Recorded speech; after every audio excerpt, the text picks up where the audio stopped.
Man, I am sick of Gladys Berejiklian getting it easier running the press than Ann Doe. I'll shut up about it though, because we've already covered that. This one's just going to be the cold, hard facts of how she screwed us in the lockdown and how Daniel Andrews is a king, or should I say, dictator.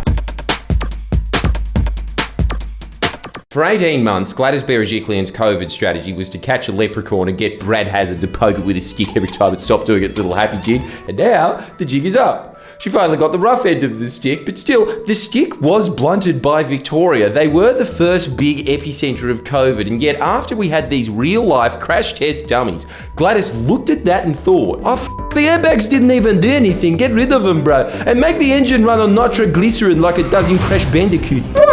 Victoria were lab rats, and the rats fared better. Thanks a lot, Gladdy. Can you imagine how big Melbourne's superiority complex is going to be over us now?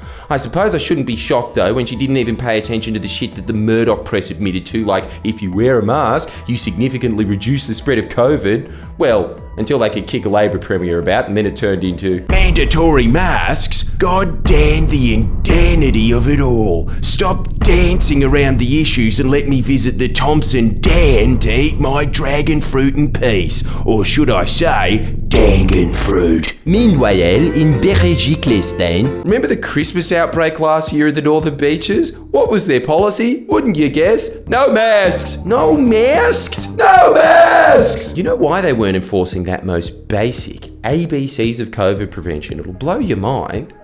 The reason they weren't is because the Chief Health Officer of New South Wales had, quote, been sent photos of them wearing masks and had also witnessed this herself while driving around. Therefore, she claims there's no current need to make them mandatory. Yes, there was a drop-off in mask wearing, but even when I've been driving, I've seen incredible increase in mask wearing.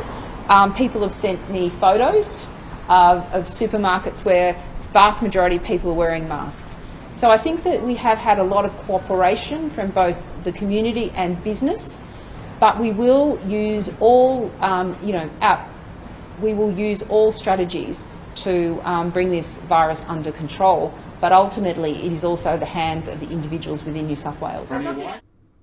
Can't wait for them to be in charge of Delta. What is that response? Well, I was looking at a vlog from Johannesburg and didn't personally see anyone hunting anything, so I really think there's no need to be protecting rhinos. What? Oh wait, that actually is the coalition's policy when it comes to koalas, sorry.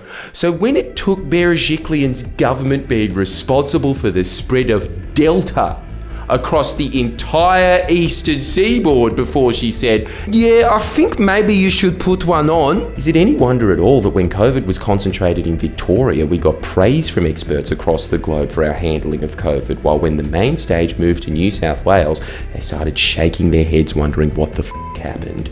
Well, I'll tell you what the happened. Actually, I already told you what the happened in the previous video, so I'll let the state slogan speak for us this time. Victoria's advertises that it wants its citizens to have a good life. New South Wales is the state of business. Says it all. And as a result of Gladys Berejiklian proudly being the servant of special interests, dragging her feet while South Australia and Victoria implemented statewide lockdowns immediately because she spent the last year chastising them for following the experts' advice, while she, on the other hand, was making it a little bit easier for BP to sell New South Welshmen not that good double deals, while Daniel Andrews was making it slightly harder for Victoria. She had such an ego about never ordering a lockdown that she couldn't even bring herself to say the words. Instead, we got these harder to decipher than hieroglyphics stay-at-home orders that only applied to certain specific local government areas, all clustered around the Greater Sydney region, even though there were cases detected as far away as Orange, which me talk about the Greater Sydney region. This despite, according to the former Vice President of the AMA, quote, it doesn't work. The fact is that the control mechanisms have to be harder and more generalised. And who's the hardest person on earth? The situation. But the silver goes to Daniel Andrews, or as is known by Miss Love from the pod, Dave Andrews. If you compare the results of a comparative outbreak like France on July 30 had 1,377 new COVID cases. Victoria had 723. By October 20, France recorded 20,468 new cases. Victoria had 1. Now, I know there's going to be a bunch of people in the comments saying the basic Liberal Party opposition leader outline Michael O'Brien did when he stood in front of 700 Australian flags at his feet to represent all the deaths in Victoria. But a more accurate stunt would have been if he had 175 flags and put 525 pants from the elderly's favourite clothing store, Chemist Warehouse, in a wheelbarrow and lit them on fire, as he's a liar, pants on fire. 74% of COVID deaths were in nursing homes. Nursing homes are directly under federal government jurisdiction. His party killing 3/4 from Canberra. So can you imagine if he was in charge? Which is a related question, Michael. Does anyone know who you are apart from your wife? No? Well, I guess the stunt didn't work, did it, champ? Spin it however you like. We've got the data. It's accessible to me, let alone a premier.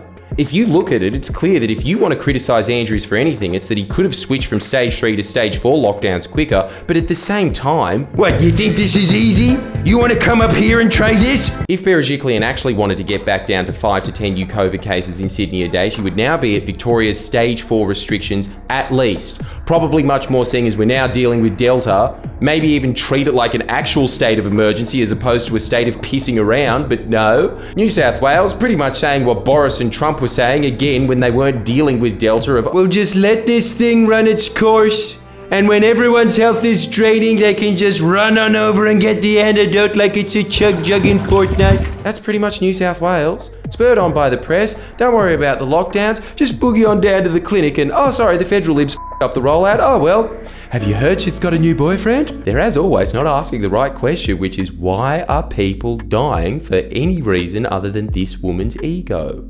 How could you possibly ignore that much evidence? Economic interests? Again, the stats are in. Hard and fast lockdown equals better for the economy. So the reason she's not doing what she clearly should have done months ago isn't because of economic interests, it's business interests. Because as she practically bragged about, what's good for them is good for her. 3 New South Wales ministers have told me last week they believe that Gladys Berejiklian did not lock down earlier because she wanted to preserve her reputation as the Premier who keeps business open. No one likes lockdowns. But maybe if you gave a shit about the people you serve as opposed to your own constructed image that no one gives a about, except you of being this open for business Premier, like that's a good thing. McDonald's is open 24 hours a day, Gladys. I think we can all agree to be a net positive for society if it wasn't. Yet while the press has been endlessly praising Taiwan and Singapore for doing such an amazing job, Victoria got it under control in half the time. They were very successful little lab rats. So Gladys, get over yourself.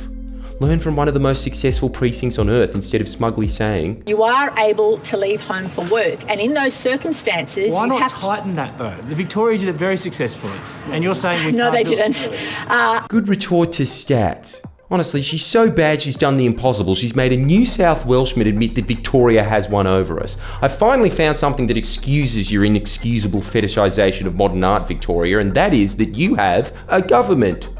New South Wales has a government proudly sponsored by Don Ham and administered by a couple of Dons. Please share and comment below. Comment.